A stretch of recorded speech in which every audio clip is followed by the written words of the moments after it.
today we talk about applications of function analysis.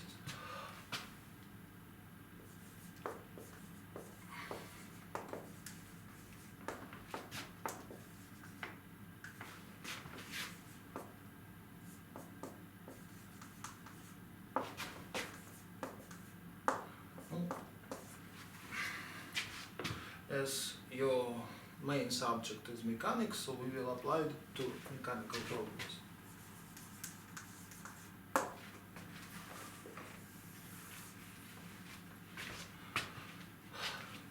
And we will do it on an example of very simple task. Problem of so-called rod elongation.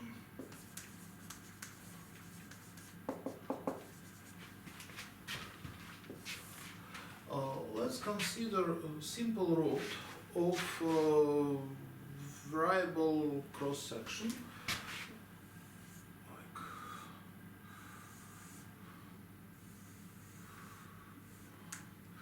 something like this, and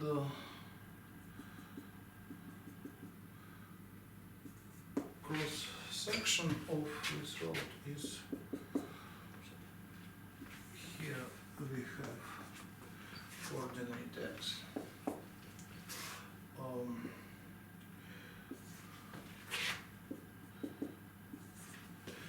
This rod occupies the interval from 0 to L. A from x is the area of cross-section of this rod. We assume what it is a bounded function, bounded both from below and from above. Actually, it can be not only smooth, as I made it here, but also it can be have a brakes, so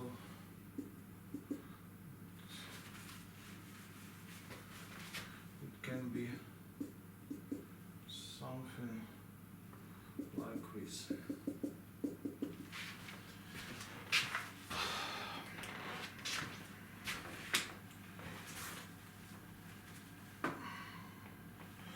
So we assume what we model the longitudinal displacement of this rod, so elongation.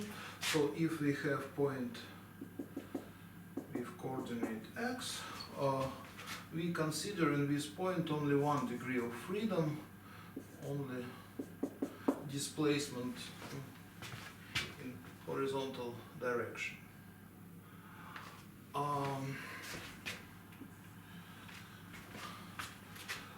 We consider what our rod is fixed in the left end, so u from 0 is 0.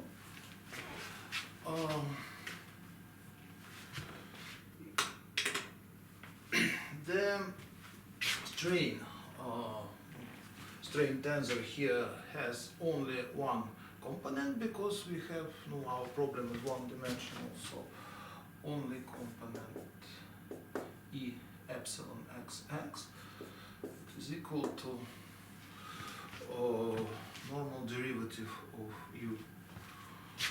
And stress also has just one component, and it is equal to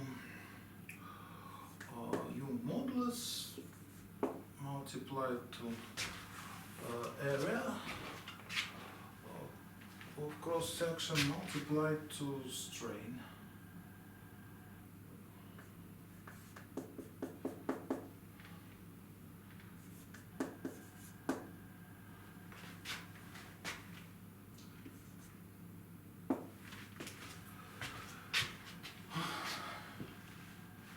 if we recall classical mechanics, we can write an ordinary differential equation describing the elongation of rod. It will look like this.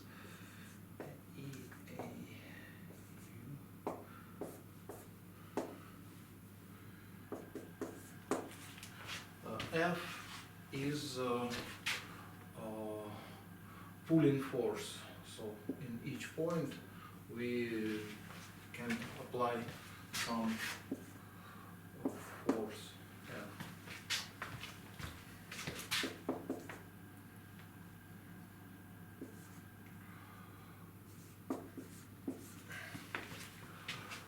If we supplement with this equation with couple of boundary conditions, one of them is this, another one derivative in 0 equal to 0, or for example displacement in right hand side is 0, we can solve it, and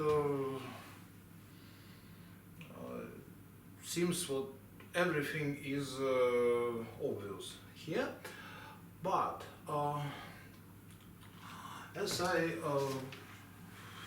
drawn by green, this rod can be not smooth, and in this case this equation of course is not applicable, because we have a function which is not continuous under derivative.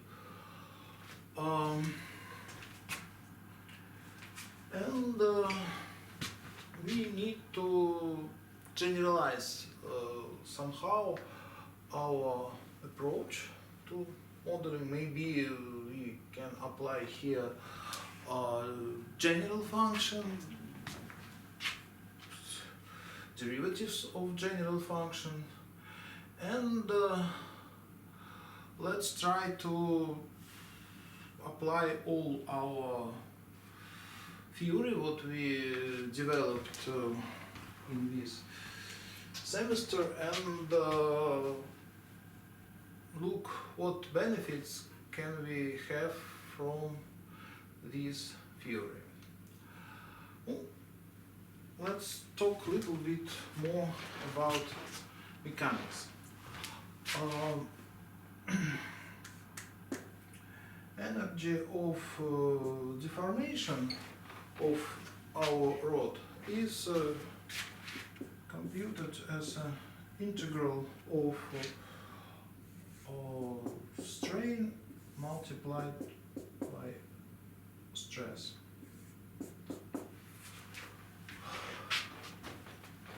If we use these formulas for strain and stress, we derive this E A dash square. So energy of deformation is this integral.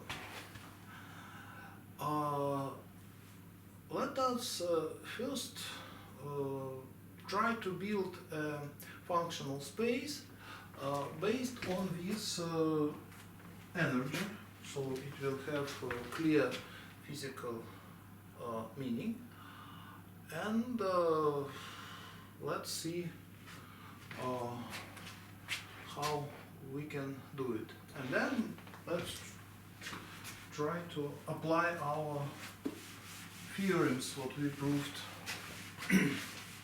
presently.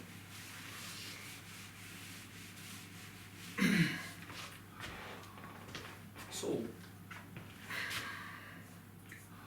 let us construct a new space. Actually, it's maybe most difficult part in application of functional analysis to any practical problem. You need to find the appropriate space, appropriate operator, and then everything will be very clear and simple. If we have this energy, why don't we set this energy as a base for definition of our space? Let it be, of course, it is not linear function of our quadratic function of our displacement, so it can be used as a norm, but maybe we can build a square of norm on the base of this energy. So let us define square of norm of U as energy of deformation caused by displacement U.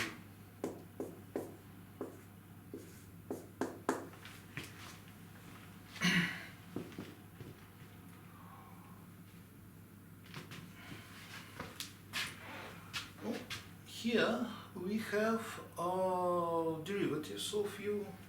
So if we speak about derivatives, we need to use differentiable functions. So set of applicable functions for this definition consists of all differentiable functions, or functions what have continuous derivative, C1, functions with continuous derivative, such what our rod is fixed in the left end, so additional condition is this one, U from 0 is equal to 0. This set, it can be easily proved what it is vector space.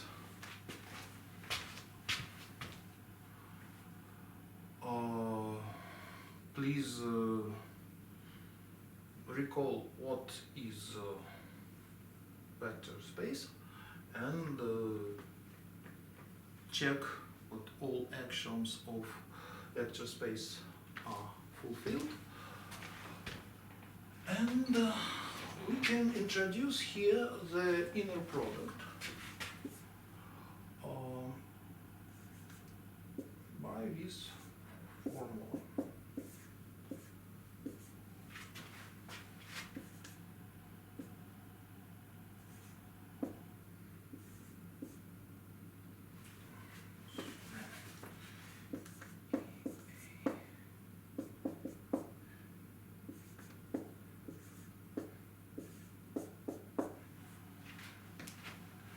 So it is integral of product of derivatives of U V multiplied by cross section area and Young modulus.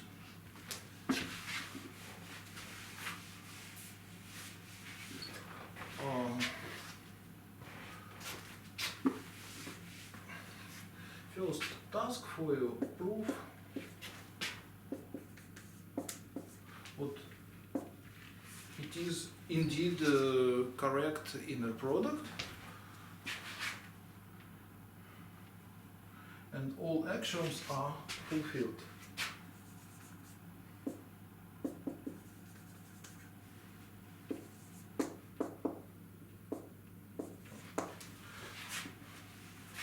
Let us say check. So please do it. We will discuss it during the lesson. Okay, I assume what you proved it and continue. If it is inner product, the norm built on the base of this inner product is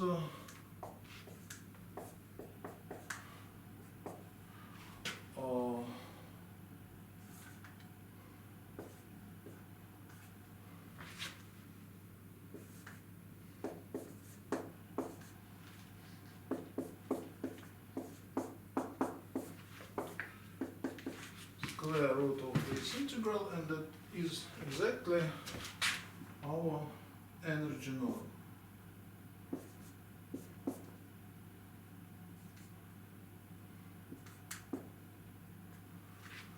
Sorry, square, but just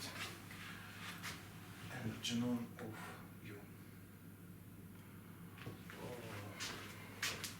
So we have a vector space equipped with inner product, and so we have Euclidean space as with this inner product with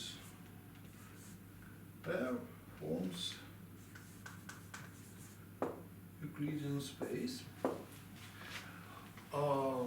What's very good for our purpose, but unfortunately it is not complete.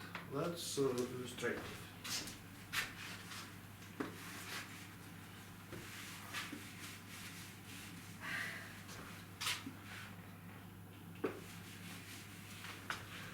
Let's denote it by S, just for simplicity.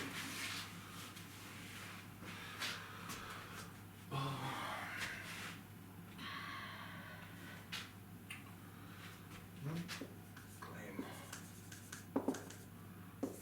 S is not complete.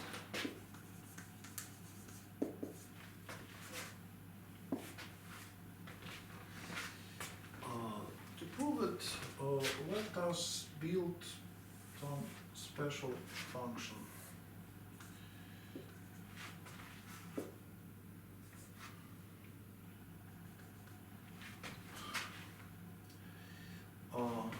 From 0 to half L, it is equal to x. And then it goes back to 0. So here it is u equal to x, and here u is equal to, as if I'm not wrong, L minus x. Of course, this function doesn't have a continuous derivative, so it is not from C1. Then let's take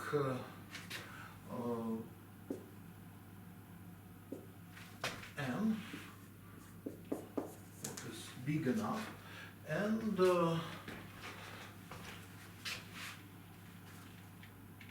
here go from the middle of this segment to the left for very small step 1f, and then to the right.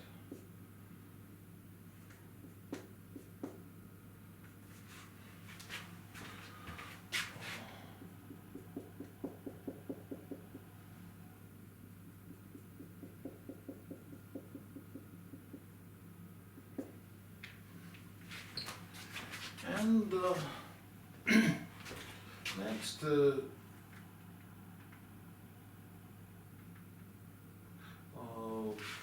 we can build a smooth function, for example, part of the circle, some curved line, what connects these two lines. Straight lines. So here we have for this function we have continuous both function and derivative. So, and it's called un. I will not write formula for it, but I hope it's clear. Let's take this un and another function um. For example, let's assume what m is bigger than n. Then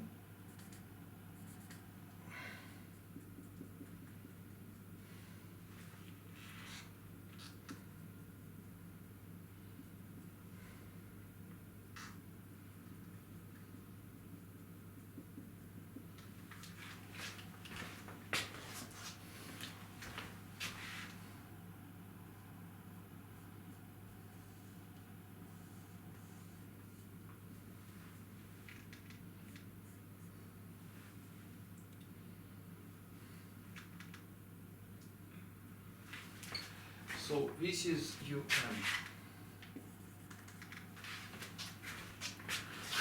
and let's consider the difference between and um.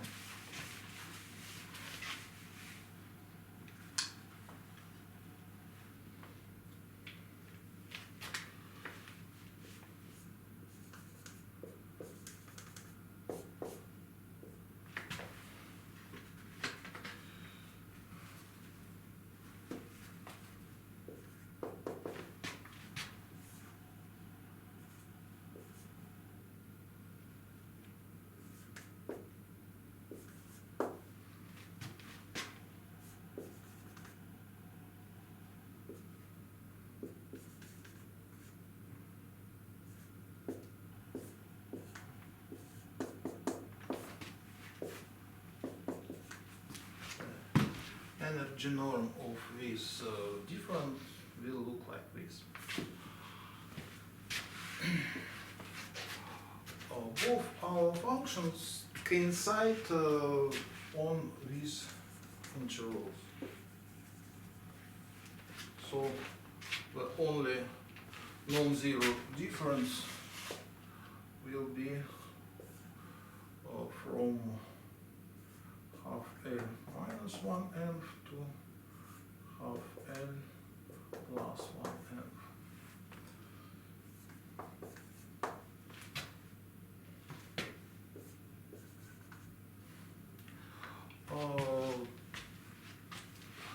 Square of difference is smaller than two sums of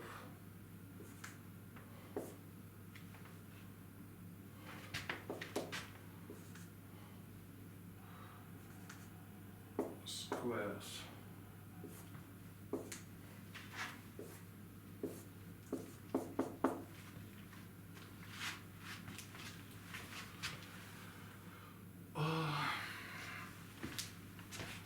And then look for these derivatives. For example, un. Here this derivative is equal to 1, here it is equal to minus 1, and here it's changed smoothly from 1 to minus 1. Here of course it is 0. So both these terms are smaller or equal than 1. And this sum is smaller or equal than 2. Finally, we can estimate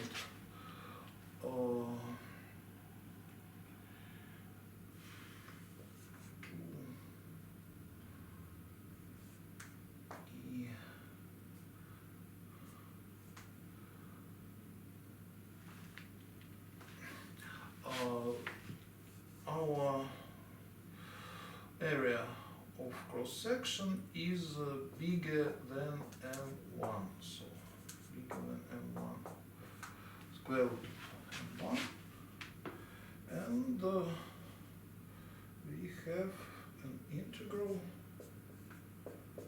from half L to minus minus 1nth until half L plus 1nth.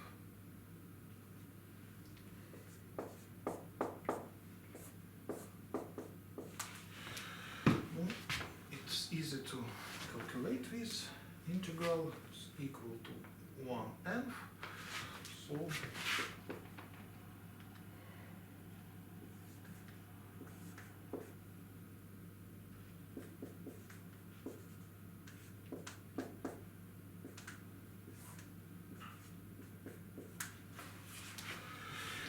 we have this estimation, and of course it go to 0 if n and m go to infinity. So our sequence un is fundamental, but it converges to function u and doesn't converge to any function from C1. So in our space S, it doesn't have a limit. So we have built a fundamental sequence what doesn't have a limit.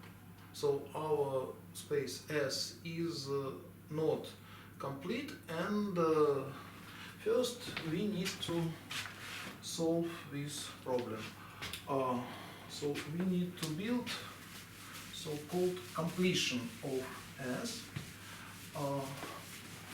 Let's call it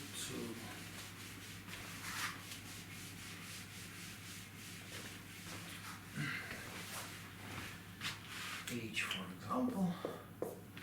H is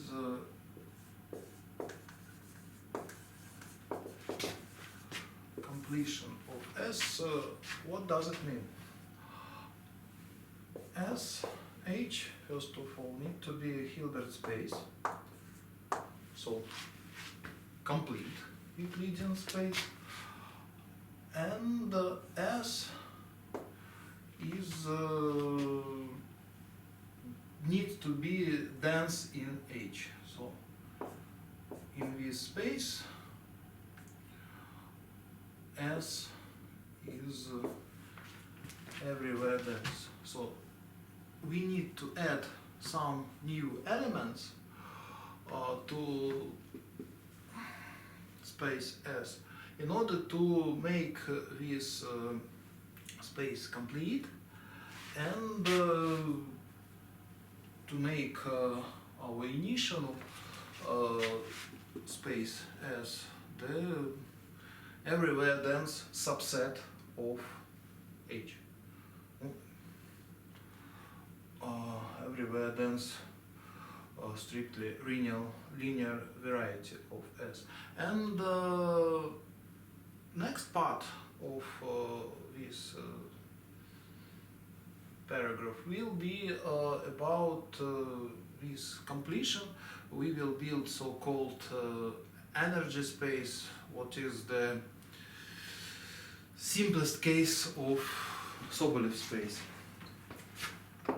So that's all for now.